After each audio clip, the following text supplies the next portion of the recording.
नमस्कार दोस्तों, आप सभी का स्वागत है टारगेट विद नीतीश में। आज के इस एपिसोड में हम BPSC previous year question papers में पिछले 28 वर्षों के दौरान रसायन विज्ञान से जो प्रश्न पूछे गए हैं उनको विस्तार से देखेंगे। तो आइए शुरू करते हैं आज का ये महत्वपूर्ण भाग। मेरा नाम है नीतीश कुमार। पहला प्रश्न है, निम्न में से किसका पीएच मान 7 है? ऑप्शन ए है शुद्ध पानी, ऑप्शन बी है उदासीन विलयन, ऑप्शन सी है क्षारीय विलयन, ऑप्शन डी है अम्लीय विलयन और ऑप्शन ई है इनमें से कोई नहीं या इनमें से एक से अधिक। पीएच मान जो होता है यह समझ लेना बहुत जरूरी है कि पीएच मान क्या होता है। तो किसी विलयन की अम्लीयता और क्षारीयता, यानी कि कोई विलयन कितना अम्लीय है, कितना क्षारीयता है उसके अंदर, इसको व्यक्त करने के लिए पीएच स्केल का प्रयोग किया जाता है।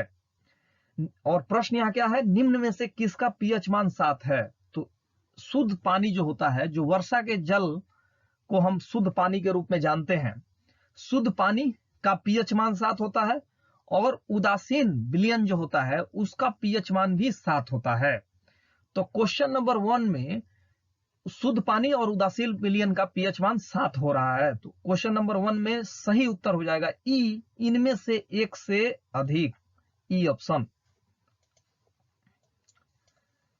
इसके पहले हमको जान लेना जरूरी है कि पीएच मान होता क्या है। तो पीएच मान का जो स्केल होता है वह 0 से लेकर 14 तक होता है।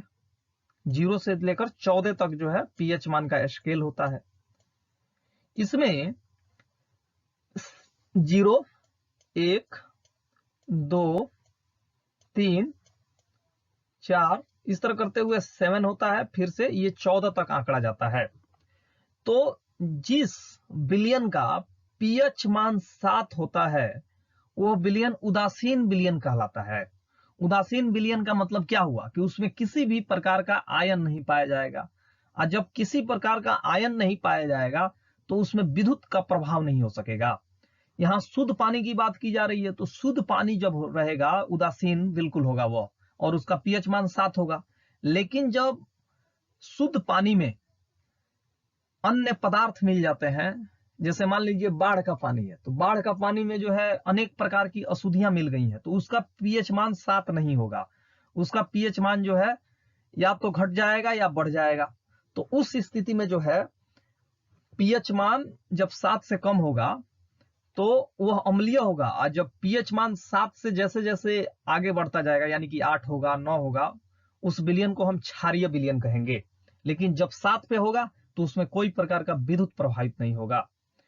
और आप जानते हैं कि किसी भी विलयन में विद्युत प्रभावित तभी होगा जब उसमें आयन हो, प्लस या माइनस आयन उसमें हो, तभी जो है विद्युत प्रभावित हो सकता है। जबकि शुद्ध जल उदासीन होता है जिसका पीएच मान 7 हो, वर्षा के जल के रूप में आप इसको ले सकते हैं, तो इसमें विद्युत प्रभावित नहीं हो सकता है। तो क्वेश्चन नंबर 1 में ये उत्तर होगा।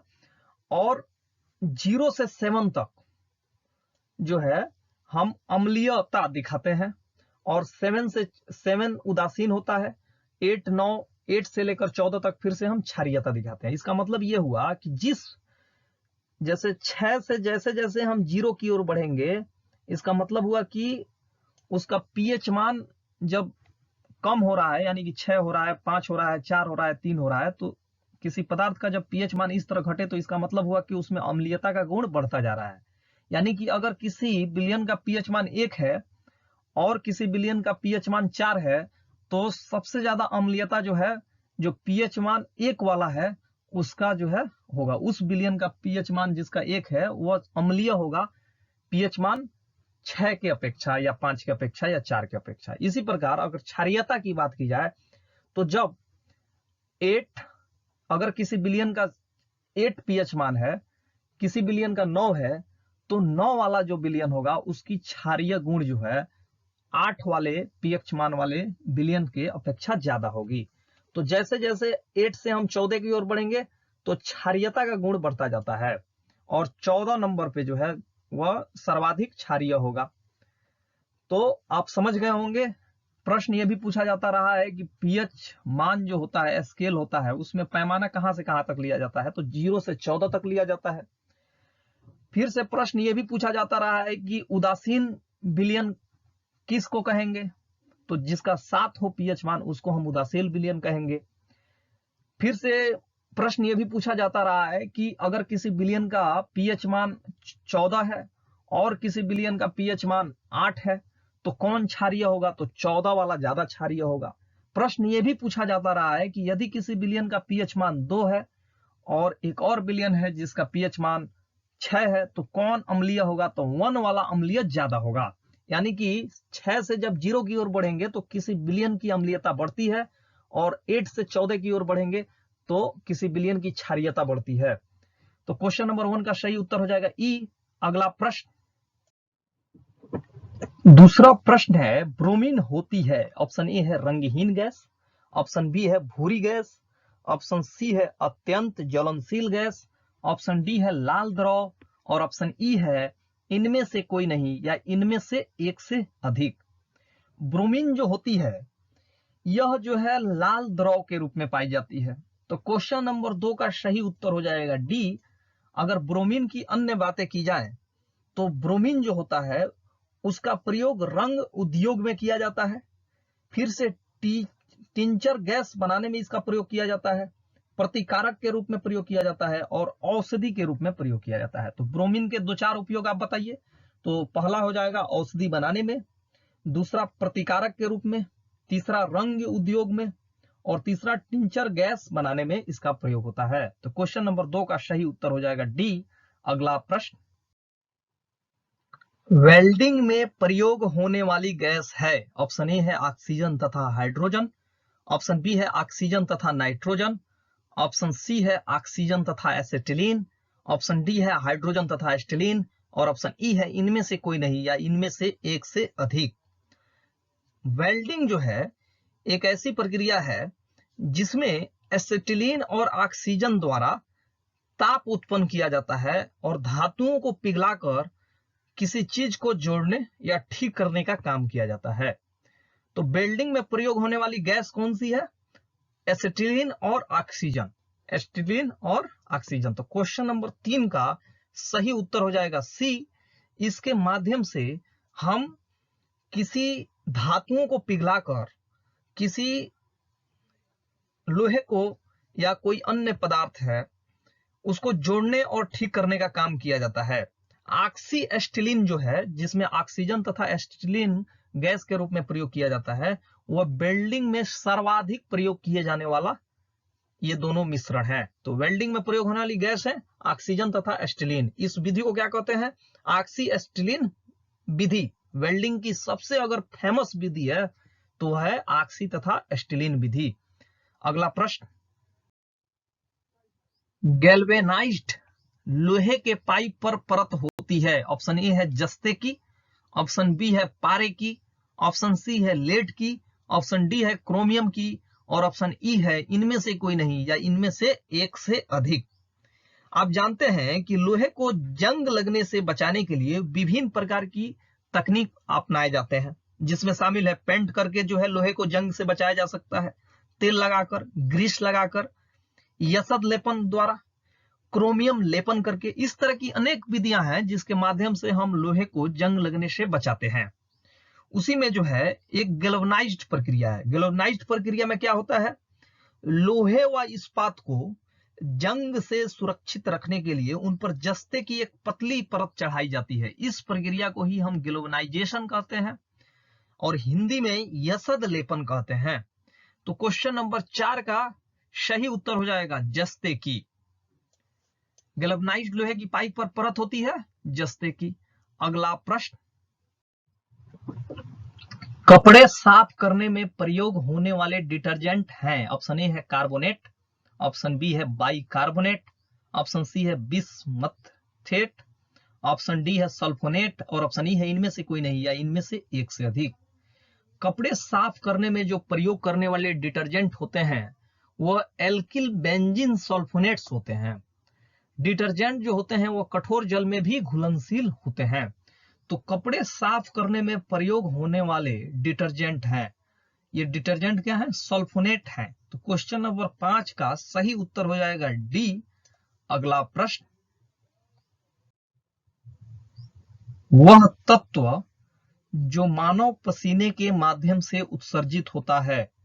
ऑप्शन ए है गंधक, ऑप्शन बी है लोहा, ऑप्शन सी है मैग्नीशियम, ऑप्शन डी है जस्ता और ऑप्शन ई है इनमें से कोई नहीं या इनमें से एक से अधिक।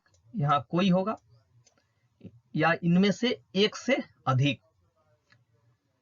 आप जानते हैं कि जो मानव पसीना निकलता है वह मुख्य रूप से पानी से निर्मित होता है, परंतु इसमें खनिज अम्ल और यूरिया भी मौजूद रहते हैं। पसीने में जो मुख्य रूप से जो पदार्थ निकलते हैं वे इस प्रकार हैं। सोडियम निकलता है, पोटेशियम निकलता है, कैल्शियम निकलता है, मैग्नीशियम निकलता है, जिंक, आयरन, ये सभी तत्व जो है निकलते हैं।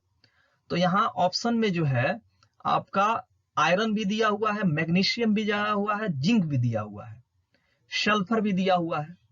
तो इस प्रकार आप देख रहे हैं कि वह तत्व जो मानव पसीने के माध्यम से उत्सर्जित होता है, इसमें एक से अधिक उत्तर सही दिख रहे हैं। तो क्वेश्चन नंबर 6 का सही उत्तर हो जाएगा ई, एक से अधिक। अगला प्रश्न, नीला थोथा का रासायनिक नाम है।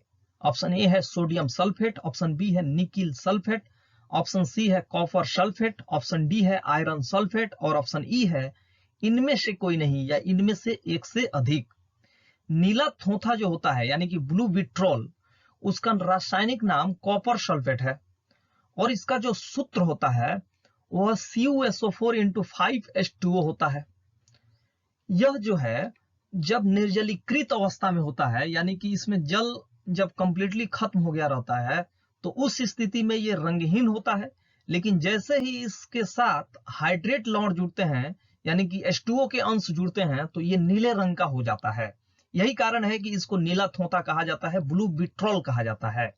नीला थोथा जो होता है वह जल में आसानी से घुलनशील होता है, परंतु जो अल्कोहल होता है उसमें ये घुल नहीं पाता। तो क्वेश्चन नंबर 7 का सही उत्तर हो जाएगा सी। अगला प्रश्न, निम्नलिखित में से सबसे भारी धातु है। ऑप्शन ए है सोना, ऑप्शन बी है चांदी, ऑप्शन सी है पारा, ऑप्शन डी है प्लेटिनम, ऑप्शन ई है इनमें से कोई नहीं या इनमें से एक से अधिक। यहां जो प्रश्न में भारी धातु की बात की जा रही है इसका मतलब है घनत्व किसका ज्यादा है इसमें। तो प्लेटिनियम जो है, प्लेटिनियम ये सबसे ज्यादा सर्वाधिक घनत्व रखने वाला धातु है। इसका घनत्व जो है 21.45 ग्राम प्रति घन सेंटीमीटर होता है। तो यहां पर प्रश्न था कि निम्नलिखित में से सबसे भारी धातु है, तो इसका सही उत्तर हो जाएगा प्लेटिनियम, जिसका सूत्र होता है पीटी। प्लेटिनम का सूत्र क्या होता है? पीटी। ये सबसे भारी धातु है। यहाँ पे जो है आप जानते हैं कि बीपीएससी जो है उसके प्रश्न पत्र में बहुत से प्रश्न हमेशा गलत पूछे जाते रहे हैं। लगभग हर बीपीएससी में जो है 10 से 12 प्रश्न जो है या 15 क्वेश्चन भी जो है बीपीएससी द्वारा गलत पूछे जाते रहे हैं। और बीपीएससी में जो प्रश्न बनाए जाते हैं उनका क्लियरिफिकेशन भी नहीं होता है कि आखिर में भारी धातु का यहाँ क्या मतलब है। तो क्वेश्चन नंबर 8 का सही उत्तर हो जाएगा डी। अगला प्रश्न, स्टेनलेस स्टील एक मिश्र धातु है। ऑप्शन ए है लोहा एवं निकिल की, ऑप्शन बी है लोहे एवं क्रोमियम की, ऑप्शन सी है तांबे और क्रोमियम की, ऑप्शन डी है लोहे और जस्ते की और ऑप्शन ई है इनमें से कोई नहीं या इनमें से एक से अधिक। आप जानते हैं कि दो या दो से अधिक धातुओं के समांगी मिश्रण को मिश्र धातु के नाम से जाना जाता है। ये धातु के गुणधर्मों को और बेहतर बनाते हैं। लोहा के साथ जब कार्बन, निकिल, क्रोमियम को मिला दिया जाता है एक निश्चित अनुपात में तो हमें स्टेनलेस स्टील प्राप्त होता है। यह कठोर होता है और इसमें जंग नहीं लगता स्टेनलेस स्टील में। तो स्टेनलेस स्टील एक मिश्र धातु है, यहां प्रश्न था। तो आप देख रहे हैं कि लोहा, निकिल एवं क्रोमियम, लोहा में जब कार्बन, निकिल एवं क्रोमियम मिलाया जा रहा है तब स्टेनलेस स्टील प्राप्त हो रहा है। तो यहाँ पे लोहा और क्रोमियम भी उत्तर है और लोहा एवं निकिल भी उत्तर है। तो ऑप्शन ए भी सही हुआ, ऑप्शन बी भी सही हुआ। तो क्वेश्चन नंबर 9 का सही उत्तर हो जाएगा ई, इनमें से एक से अधिक। अगर बात की जाए अन्य मिश्र धातु की जो परीक्षा में बार बार पूछे जाते रहे हैं, तो आप याद कर सकते हैं कि पीतल जो होता है, ब्रास, किससे किससे मिलकर बना होता है, तो आप कहेंगे कॉपर और जिंक से मिलकर बना होता है। इसका प्रयोग जो है बर्तन बनाने में प्रयोग किया जाता है। इसी प्रकार अगर कांसा की बात की जाए तो कांसा जो है कॉपर और एसन, टीन से मिलकर बना होता है, और कांसा का प्रयोग जो है सिक्का, घंटी तथा बर्तन बनाने में किया जाता है। इसी प्रकार अन्य कई मिश्रण हैं जो बार बार परीक्षा में पूछे जाते रहे हैं, तो आपको जो है ये याद रखना चाहिए। मिश्र धातुओं के बारे में जो भी आपको जानकारी मिल रही है कहीं, उसको आप तैयार रखिए, क्योंकि परीक्षा में जो है मिश्र धातु से प्रश्न बार बार पूछे जाते रहे हैं। तो क्वेश्चन नंबर 9 का सही उत्तर हो जाएगा ई, इनमें से एक से अधिक मिश्र धातु। इसमें कौन कौन है, क्योंकि कार्बन जो है, कार्बन और निकिल और क्रोमियम को जो लोहा में मिलाया जाता है तब स्टेनलेस स्टील प्राप्त होता है। इस प्रकार क्वेश्चन नंबर 9 का सही उत्तर हो जाएगा ई, इनमें से एक से अधिक। अगला प्रश्न, टूटी हुई हड्डियों को की रक्षा के लिए प्लास्टर ऑफ पेरिस का प्रयोग होता है। यह है, ऑप्शन ए है भुजा हुआ चूना, ऑप्शन बी है कैल्शियम कार्बोनेट, ऑप्शन सी है कैल्शियम ऑक्साइड, ऑप्शन डी है जिप्सम, और ऑप्शन ई है इनमें से कोई नहीं या इनमें से एक से अधिक। आप जानते हैं कि टूटी हुई हड्डियों में जिप्सम का प्रयोग किया जाता है। जिप्सम का जो सूत्र होता है वो होता है CaSO4 × 2H2O। इसको जब 373 केल्विन पर गर्म किया जाता है तो यह जल के अणुओं का त्याग कर देता है और कैल्शियम सल्फेट अर्ध हाइड्रेट बनाता है, यानी कि CaSO4 × ½ H2O बनाता है। इसे ही प्लास्टर ऑफ पेरिस कहा जाता है। तो यहां प्रश्न था कि टूटी हुई हड्डियों की रक्षा के लिए प्लास्टर ऑफ पेरिस का प्रयोग होता है, यह है। तो आप देख रहे हैं कि यह मूल रूप से क्या है, जिप्सम है। इसको जब 373 केल्विन पर गर्म किया जा रहा है तो ये जल के अणुओं को जो है पूरी तरह से त्याग कर दे रहा है और CaSO4 × ½ H2O बना रहा है। इसे ही प्लास्टर ऑफ पेरिस कहा जाता है। तो प्लास्टर ऑफ पेरिस किससे बनता है, जिप्सम से बनता है। तो क्वेश्चन नंबर 10 का सही उत्तर हो जाएगा डी, प्लास्टर ऑफ पेरिस का सूत्र क्या होता है। यह भी प्रश्न बार बार पूछा जाता रहा है।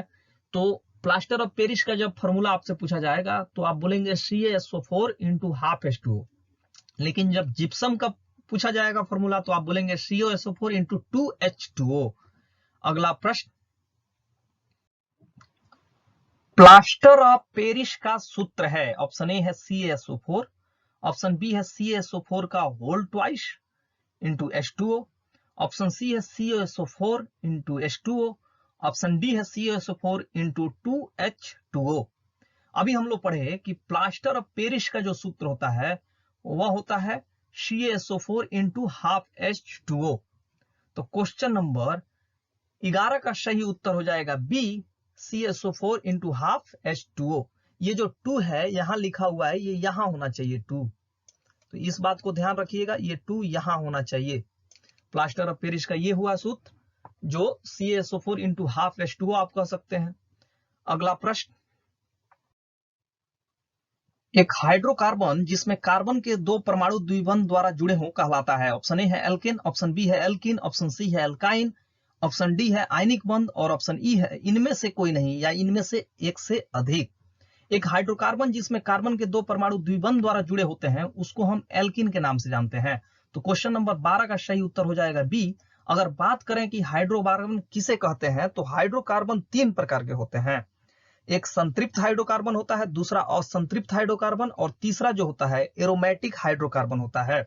हाइड्रोकार्बन कार्बन तथा हाइड्रोजन के यौगिक को कहते हैं हाइड्रोकार्बन। अगर एल्केन की बात करें तो एल्केन का जो जैसे CH4 है, मेथेन, मेथेन जो है एल्केन है, क्योंकि यहाँ हाइड्रोजन जो है आप देख रहे हैं कि कार्बन के चारों ओर एक एक H जुड़े हुए हैं, हाइड्रोजन के जो है यहाँ पे जुड़े हुए हैं, इस तरह करके जो है हाइड्रोजन 4 जुड़े हुए हैं कार्बन से।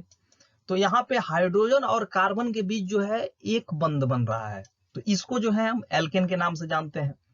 लेकिन जब अगर हाइड्रोजन जो है कार्बन में जैसे CH इस तरह कंडीशन हो, CH2 तो इस तरह की जब कंडीशन आती है तो यहाँ पे जो है हाइड्रोजन, ये वाला तो संभव नहीं है, लेकिन इसका जनरल सूत्र होता है CnH2n। CnH2n अगर इसको हम लिखें तो अगर C2 लिखें यहाँ पे H4 होगा। यहाँ पे C अगर आ रहा है तो यहाँ पे 4 हाइड्रोजन जुड़ेंगे, C2H4 CnH2n, उसको हम एल्किन के नाम से जानते हैं। अगर एल्काइन की बात करें तो इसका जो इसमें कार्बन और हाइड्रोजन के बीच जो बंध बनेगा वह ट्रिपल बंध होगा, तो उसको एल्काइन के नाम से जानते हैं। लेकिन यहाँ 2 बंध वाला बात की जा रही है, तो क्वेश्चन नंबर 12 का सही उत्तर हो जाएगा बी, एल्किन। अगला प्रश्न,